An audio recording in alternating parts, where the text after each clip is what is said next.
Filing taxes can be stressful. This year is more stressful due to all of the current events happening at the same time. And typically the deadline for federal tax filing in the United States is April 15th. But this year, the deadline has been extended to May 17th, 2021. Adding to the potential stress are the increasing tax scams out there in the ongoing battle to keep your data protected and secure. This is the Digital Prepper, and today I'm going to go over 3 ways to keep yourself and your data safe during tax season. Before we get started, I just want to remind you guys that if you do like the video and want to discuss anything regarding digital preparedness or just preparedness in general, leave a like, comment, and subscribe to see more like this. With that being said, let's get started. The first step starts with your device. Whether it be your smartphone, tablet, desktop, or laptop, you will want to make sure that any device that you use to file your taxes is as secure as possible. This also includes your passwords. Not only should your password be more of a passphrase, being about 8 characters long with special characters, numbers, and letters, but this password that you do use for your taxes should be completely different from any other passwords used from any other accounts. That being said, it's also highly recommended to use multi-factor authentication. If you are doing online banking, you're probably familiar with multi-factor authentication, which provides an additional layer of security by sending you a unique one-time code via email or text message. Most online tax services offer this as a more secure and recommended method of authentication. Also be sure that any applications that you are using on your device are up to date, as well as the operating system itself. Running the latest version of the software means that any type of security issues will be addressed and up to date, and that your system's performance is optimized. These days, it's much harder to be vigilant about our online behavior and security due to things like social media and being able to share any information almost instantly with other people. But how you react to messages and people online will play a key role in keeping yourself secure.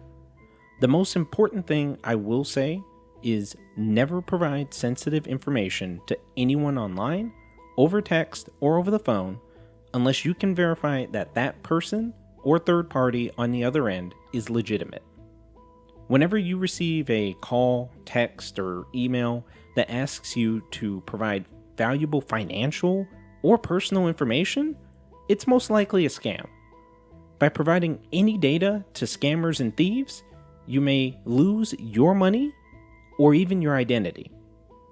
It is somewhat of a cynical thought, but always be suspicious when you're dealing with anyone you do not know online or offline. With that being said, how can you tell that a scam is a scam?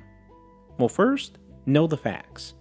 If you do receive any message claiming to be from the Internal Revenue Service or the IRS, know that the first method of contact for the IRS is carried out through the United States Postal Service. Only if you respond in some way to their communication through physical mail will they follow up with a phone call. The IRS will never insist that payment must be made to anyone other than the United States Treasury.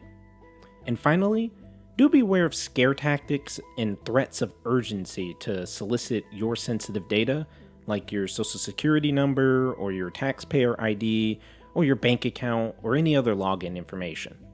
Scammers will try to yell, scream, and blackmail you for your information, but overall, they only have your phone number.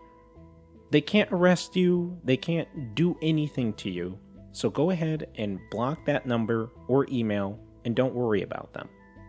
If you do receive a message that contains an attachment, unless again you can verify that that sender is legitimate, do not open it, delete the message, and most importantly, do not open any attachments related to that email or message, as it could contain viruses or other malware meant to steal your data.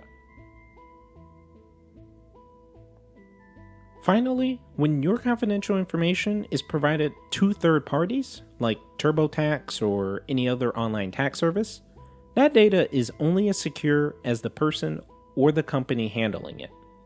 Your tax information is a treasure trove of valuable data for hackers. The tax preparer or your accountant or any program that you choose to use should take your security seriously. So it's in your best interest to invest a little bit of time to do some research and know if that method that you're using is safe and secure. Don't be scared to ask questions like, who has access to your data? How are your files exchanged? And where and how are your files stored on their systems? And what kind of security or encryption do those companies use?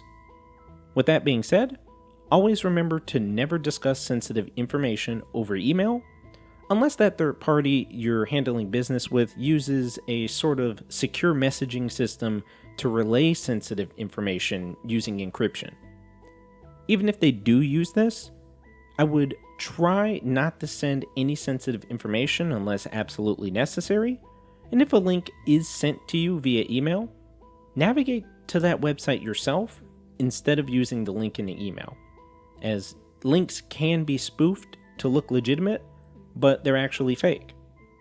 Finally, and I can't stress this enough, but make sure that you back up all of your files.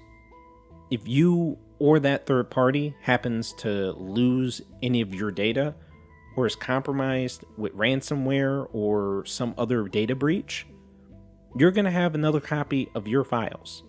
If possible, do try to keep a copy of your sensitive information in a separate physical location. Take a look at a previous video I've made discussing archiving and backing up your files for more information. If you did like the video, go ahead and give it a like and subscribe to get more videos like this that will help you with your digital preparedness. If you have any ideas for more videos, or if you just want to share your experiences with prepping, go ahead and leave a comment down below. More digital prepping to come.